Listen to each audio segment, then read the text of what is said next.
Law enforcement experts are standing by as we cover the late-breaking news.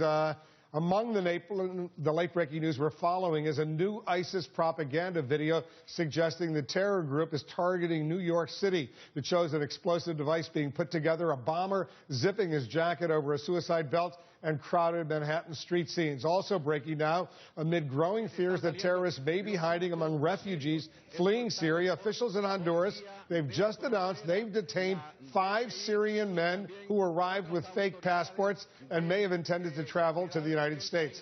Let's bring in CNN Espanol senior correspondent Juan Carlos Lopez. What can you tell us, Juan Carlos, about these 5 men detained in Honduras? What we know is that Honduras, like other countries, will redouble security. The attacks in Paris. Starting during the weekend, they stopped a man at customs when they were checking their passport. They suspected it was fake, and until this Tuesday, they confirmed that have 5 possible Syrian citizens who were trying to enter that country. They came in on separate flights, but they had Greek passports. They called in Greek diplomats, and they spoke no Greek. They're not Greek, obviously part of the big business of human trafficking. And the authorities assumed, the Honduras authorities assumed they were trying to make it up north.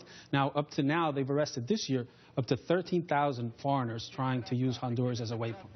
Honduras, and why Honduras? Because it's close to Mexico, it's close to Costa Rica, it's on the way, the trek that many migrants make to try to make it to the U.S. Now, that is a very difficult trip to make now. Nicaragua has closed its border with Costa Rica.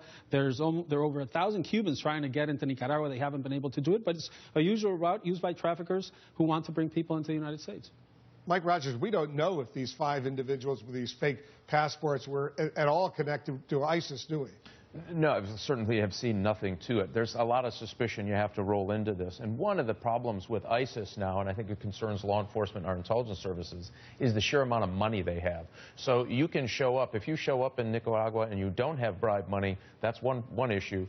These folks are showing up with cash, with money, and that's the one thing that ISIS has been able to do, is take large sums of cash and move it around to move their people not only in Europe, but in this case, possibly in certainly Central America. Peter, we certainly heard that from President Hollande in his address today. He made the point that ISIS, unlike other terror groups, they've got a lot of cash. They've got oil. They've got gold. They've got a lot of money to throw around right now. They're very wealthy, and they could do stuff, bad stuff, with all that money.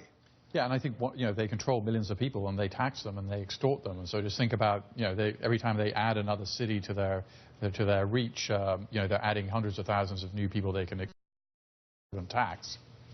And that's a serious problem, because this is a wealthy terror operation with a lot of people and a lot of educated people, and moreover, a lot of military personnel who used to work for Saddam Hussein's military. Yeah, what'll be interesting now is whether the European countries stop their policy of paying ransom when their citizens get kidnapped by them. So a lot of the millions of dollars available to ISIS has actually come from European countries paying ransom in the case of hostages taken by them. So the whole world right now, and correct me if I'm wrong, Mike, is on a higher state of alert right now as a result of what happened Friday night in Paris. Oh, absolutely. And I'm sure that led, at least to some degree, to these passport controls working in a place like Honduras, where they showed up with Greek passports.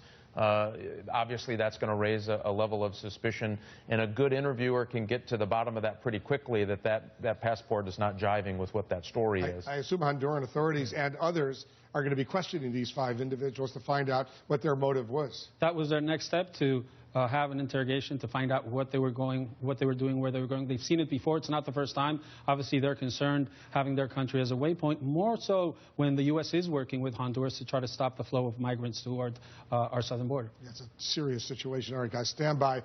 There are other developments unfolding right now, including alleged terrorists in custody after that raid, that bloody shootout near Paris. And we're about to get a rare look inside the city ISIS claims as its capital, where civilians are suffering from both the group's tyranny and from bombing. Stay with us.